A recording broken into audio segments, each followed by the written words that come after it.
Award వచ్చినప్పుడు నిజంగా అంత ఉత్సాహం లేదు. ఏదో వచ్చింది, సంతోషం, గౌరవంగా స్వీకరించాలి, ఇదంతా ప్రజాభిమానం అని అనుకుంటూ ఉన్నాను. కానీ ఆ తర్వాత తరలి వచ్చేటువంటి వివిధ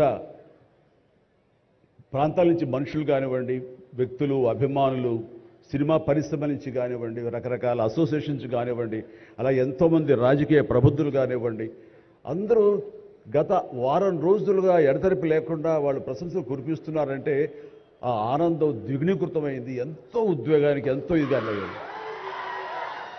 అవార్డు ఇవ్వని అభిమానం, అవార్డు ఇవ్వని ఉత్సాహం, ప్రోత్సాహం మీ కరతాళ ధ్వనుల ద్వారా, మీ ప్రశంసల ద్వారా ప్రతి ఒక్కళ్ళు మనసారా ఆశీర్వదిస్తుంటే చాలు, ఈ జన్మ, ఇది పూర్వజన్మ సుకృతం, ఎప్పుడో చేసుకున్న పుణ్యఫలం, మా అమ్మానాన్నలు వాళ్ళకి జన్మించేందుకు వాళ్ళు చేసిన పుణ్యఫలం నాకు ఈ విధంగా సంక్రమించిందంటూ నేను నిజంగా మనసు స్పందించి అలా భావిస్తాను. అదే మీ ముందు ఉంచుతున్నాను.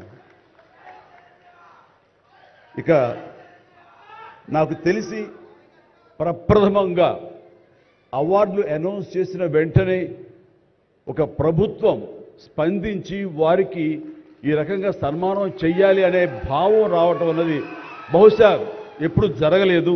ఇదే మొట్టమొదటిసారి జరిగింది. దానికి ప్రధానమైన కారణం యువకులు, డైనమిక్ లీడర్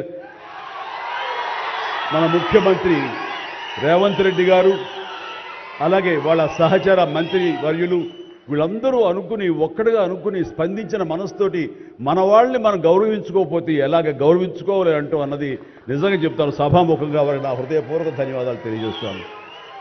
అంటే సన్మానాలకి ఇక్కడ నేను కానీ, మన వెంకయ్యనాయుడు గారు కానీ, ఇతర పద్మ అవార్డీస్ కానీ ఎవరు కొత్త ఏం కాదు. వాళ్ళు రకరకాలుగా విధాలుగా వాళ్ళు సన్మానించబడుతూ ఉంటారు. కానీ సరిగ్గా ఇలాంటి సమయంలో ప్రభుత్వం ముందుకు రావడం అన్నది వారు ఈ కళాకారులకి, కళలకి వారు ఇస్తున్న ప్రాముఖ్యతకి నిజంగా మనస్సు స్పందించి నేను నా అభినందనలు తెలియజేస్తున్నాను. ఇందులో భాగంగా నిన్న మొన్న ముఖ్యమంత్రి గారు అనౌన్స్ చేశారు. ఇక్కడ నంది అవార్డ్స్ అనేవి ఒకప్పుడు ఇస్తూ వచ్చాము. నంది అవార్డ్స్ అనేది తర్వాత అదేదో గత చరిత్రలాగా అయిపోయి మాకు అందరికీ చిన్న డిసప్పాయింట్మెంట్ ఉంది అటు ఇరు రాష్ట్రాల్లో కూడా. అరే, కళాకారులు ఇంత నెగ్లెక్ట్ చేస్తున్నారు, ఇంత నిర్లక్ష్యపరుస్తున్నారు, ఎందుకు ఉత్సాహపరచట్లేదు? అది పెద్ద గొప్ప విషయం కూడా కాదు అది. అండ్ అది ఇస్తే కనుక చాలామంది చాలా ఉత్సాహం ఉంటుంది. ఆ ప్రోత్సాహంతో మరింత ముందుకెళ్తారు. తద్వారా ఎన్నో సినిమాలు కానీ, నాటకరంగం కానీ ఇవన్నీ అభివృద్ధి చెందుతాయి. తద్వారా ఎంతోమందికి ఎంప్లాయ్మెంట్ కానివ్వండి, ఎంతోమంది ప్రోత్సాహం కళాకారులు ఇంకొంచెం రావడం కానివ్వండి. ఆ రకంగా ఈ రోజును చూస్తే కనుక మన సినిమాలు ప్రపంచవ్యాప్తంగా ముందుకెళ్తున్నాయంటే అలాంటి ప్రోత్సాహం, అలాంటి ఉత్సాహం ఉండబట్టే. సో ప్రభుత్వ పరంగా కూడా అలాంటివి ఉంటే కనుక ఇది మరింత ముందుకెళ్ళడానికి అవకాశం ఉంది. అది గుర్తెరిగి ఈ రోజున ఆ అవార్డులు మళ్ళీ మనం రెజ్యూమ్ చేస్తాం, మళ్ళీ తిరిగి మళ్ళీ ఇస్తామని ఆ నిర్ణయం తీసుకోవటం, దానికి పేరు ప్రజాగాయకుడు. జీవితం అంతా కూడా రెవల్యూషనరీగా మార్పు తీసుకురావాలని ప్రయత్నించే నిరంతర శ్రామిక కళాకారుడు శ్రీ గద్దర్ గారు. గద్దర్ గారి పేరున అవార్డులు ఇవ్వటం అన్నది ఎంతో సముచితం, ఎంతో ఆనందం, ఎంతో ముదాహం.